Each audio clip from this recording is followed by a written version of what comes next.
In previous lecture, we have discussed about the nomenclature of the ECG, assigning of the waves, and significance of the waves and deflections, and finally we'll discuss about the normal values of the ECG.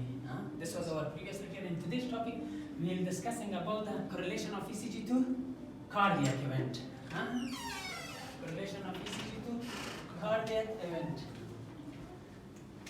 I think I should sit here, man.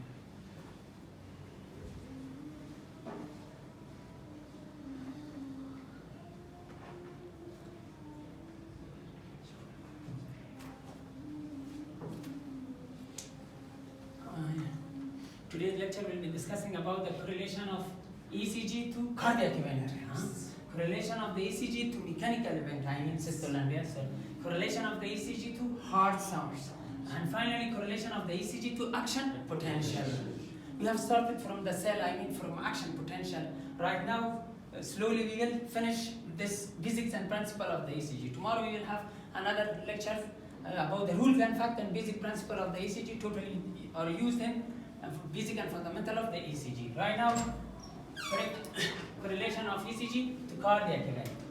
What is representing this P wave? Arterial.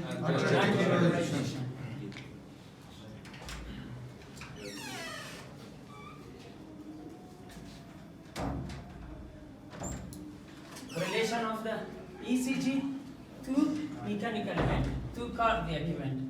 P wave is representing atrial depolarization, or P wave reflecting to atrial depolarization. After the P wave, we will come to this segment. What is representing this segment? This segment. Action delay or depolarization. Atrial depolarization. And what about this segment? Pure segment. This segment which is started from the end of the P wave to the onset of Pure the R wave. segment. This is called Pure segment. PR segment. What is representing the PR segment? AV nodal conduction. AV nodal conduction. Again, we will start. What is from here to? This is PR interval. What is representing PR interval? Two things. There are two things. Two electrical interval. One is atrial depolarization. Another is AV nodal conduction. Or this PR interval is also focused about a time which is required for impulse to traverse into the conduction system before QRS complex is produced. A time which is required for impulse which traverses into the ventricular conduction system before QRS complex is produced or established. So the atrial depolarization, the P wave represents atrial depolarization, the PR segment represents E, and the PR interval represents two electrical events, atrial depolarization as well as AV nodal conduction. Totally, this is a time which is required for the impulse to traverse into the ventricular conduction before QRS complex is established. This was AV conduction. Right now, what is representing this complex? Complete Ventricular depolarization. Complete. QRS complex. QRS complex. Here, what is representing the PR interval?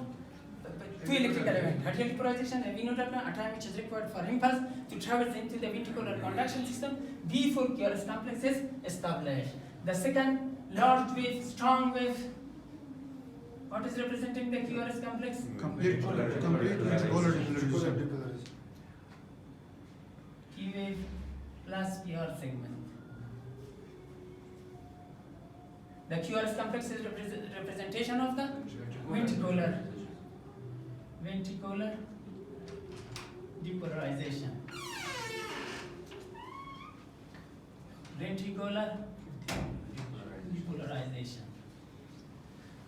What is representing this T segment? Lateral phase of the action potential. Or there is a pause, or in this period the heart is intractable, in the intractable or refractory period. So in this T segment represent plateau phase of the action potential, fla 2, and a pause clinically.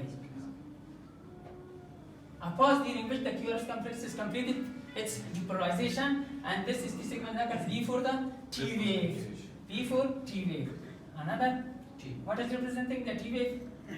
Reticular repolarization. What is U? Purkinje fiber. There are different opinion in regarding of the T wave. The source is uncertain, but they say three things. First, they say that Purkinje cell Fiber Purkinje fiber repolarization. repolarization. The second, septal-ventricular repolarization, and the third one is slow phase of ventricular repolarization, and some is briefed about the papillary repolarization muscle. So the T wave representation, the T wave source is not clear, but they think that the P wave represents septal-ventricular repolarization and slow ventricular repolarization and Purkinje fiber repolarization and finally papillary muscle repolarization. This was about the T wave, U wave.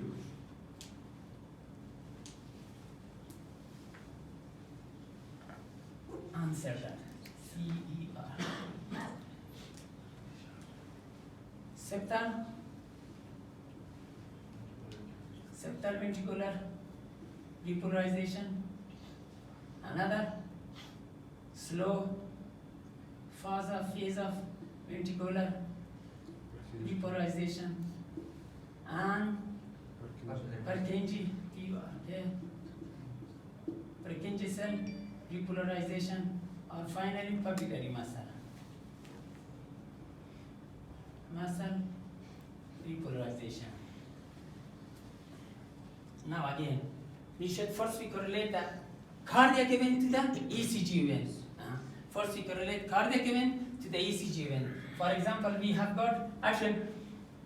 got P wave. What is representing the P wave? Atrial repolarization. After the P wave, we have got QR segment. What is representing the P wave? Ventricular conduction. After that, we have got QRS complex, which is representation of the ventricular. And after that, we have got this T segment. This T segment represents pause or a refractive period.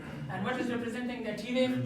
Ventricular repolarization. Finally, there is a wave which is called U wave. The source is uncertain, but there are some believe that septal ventricular repolarization, slow ventricular repolarization, papillary muscle repolarization, and Purkinje cell repolarization. This was about the finally.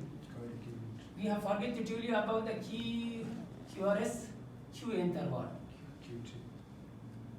QT.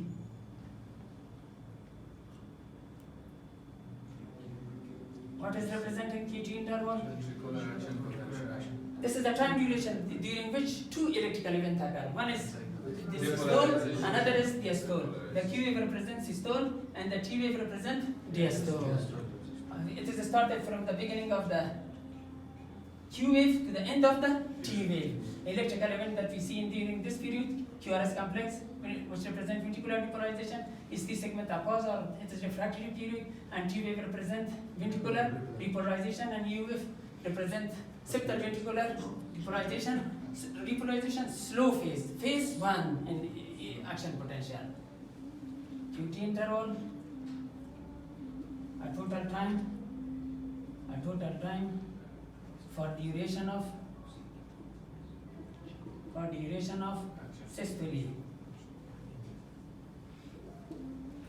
This was the correlation of the ECG event to cardiac event. Right now we move to the correlation of the ECG event to mechanical event. I mean to ventricular systole and diastole. When we are talking about the systole, we should think about the ventricle. When we are talking about the diastole, we should think about relaxation. And we are talking about the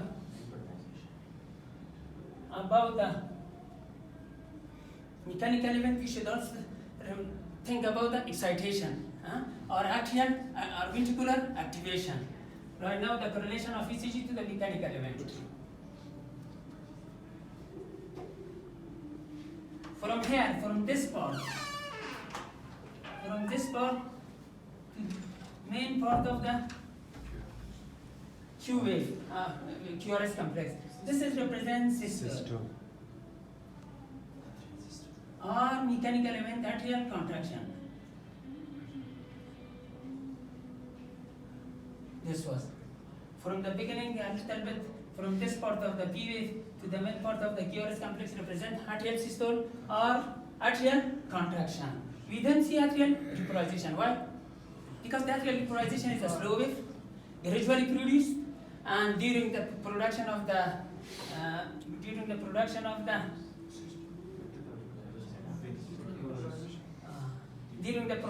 atrial repolarization, the QRS complex is also activated. And this small wave, which is T wave, is buried into the QRS complex, or this QRS complex capture this slow wave and small wave. That is why we don't see atrial repolarization, but we see atrial repolarization, but we don't see atrial repolarization. The second, from here, from mid part of the, from the beginning of the Q wave to the end of the T wave, this is called systole, ventricular systole. Or here is ventricular contraction.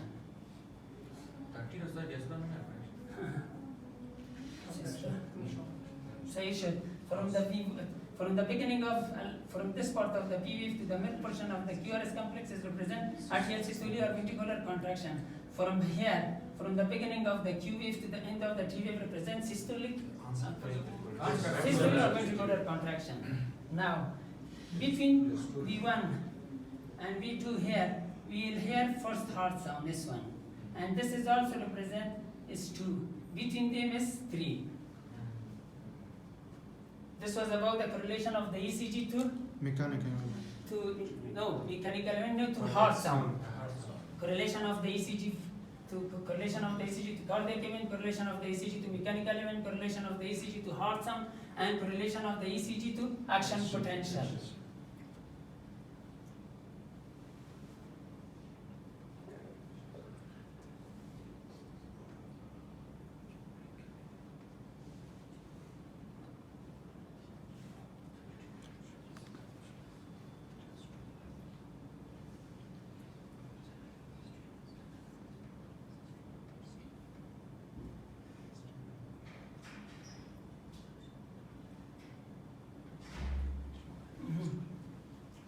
Correlation of the ECG event to the action potential, cardiac action potential. We start from zero phase. This zero phase represents R wave, or during this period ventricular depolarization, or during this period we will accept ventricular contraction. So the zero phase is representing the R wave.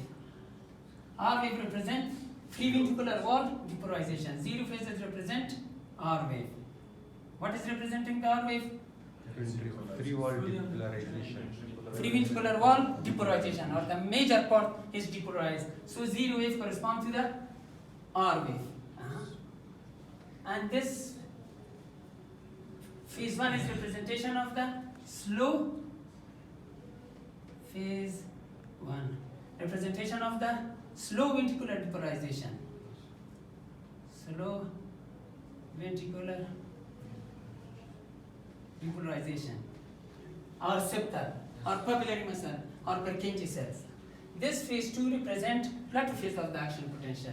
Why this? During this period, intracellular and extracellular electrically are equal. When the potassium is going from outside the cell, the calcium is coming from the inside the cell. The electrical inside the cell and outside the cell, the electrical balance are balanced. So and therefore they produce a plateau phase of the action potential. During this plateau phase of the action potential, calcium is coming from outside the cell into the inside the cell. And this calcium also depolarizes the endoplasmic reticulum. And the role of ryanodine channel should not be forget. This calcium stimulate, this calcium come and accumulated inside the cell, and this calcium is bent to the tropomyosin. Tropomyosin. And this calcium pull out the tropomyosin. Pull out the tropomyosin from troponin. This calcium bent to troponin, and troponin pull out the tropomyosin. And then actin-myosin cross-bridging formation occurs and the ventricle is contracted. During the plateau phase, calcium is coming. This calcium will stimulate the endoplasmic reticulum. Endoplasmic reticulum release much more calcium. All those calcium which is already present inside the cell, they are totally go through the troponin and they bend to the troponin and pull out the troponin and optimizing cross-bridging formation occurs. By this mechanism, the heart is start contracting. During this period, this plateau phase was present. Because the heart is busy about the vaporization and contraction. So here, this plateau phase or phase 2 represent ST segment. ST segment. Right now we are coming to the phase 3. This phase 3 represent repolarization, but rapid phases or rapid phases of ventricular repolarization produced by phase 3. And 0 and phase 4 represent isoelectric lines. Now again, correlation of ECG to cardiac event. P wave represent arterial polarization, PR segment represent heavy nodal conduction, PR interval represent wave plus segment. From the beginning of the P wave to the onset of the R wave, this is called PR interval. This PR interval is also tell us atrioventricular conduction time, or this is a time which is required for an impulse to traverse into the ventricular conduction system before QRS complex is produced. After that, what is representing the QRS complex? QRS complex is representation of the ventricular free wall contraction. During this period, this wave, it is made from 3 waves, but they are represented in a single unit. QRS, QRS complex, Q representation of the septal ventricular depolarization, R represent ventricular free wall, and S wave represent the basal part. Correlation of ECG to mechanical event. From this portion, from the beginning or a little away from the beginning, the P comes to mid part of the QRS complex. This represents systolia, ventricular contraction. From the mid part of this QRS complex to the end of the T wave represent ventricular systole. After that, maybe ventricular systole. This is diastole, ventricular diastole. Another correlation of ECG to heart sound, first heart sound and second heart sound. And finally, correlation of ECG to action potential. The phase 4 represent isoelectric line, 0 phase represent ventricular depolarization, and phase 1 represents slow ventricular repolarization or septal, and phase 2 represent plateau phase of the action potential, which is compatible to the ST segment. And finally, phase 3 represent rapid phases of ventricular repolarization. This was about the correlation of the ECG to 4 events of it. yes, 4 evidence. Today's lecture was very short, but it was very interesting.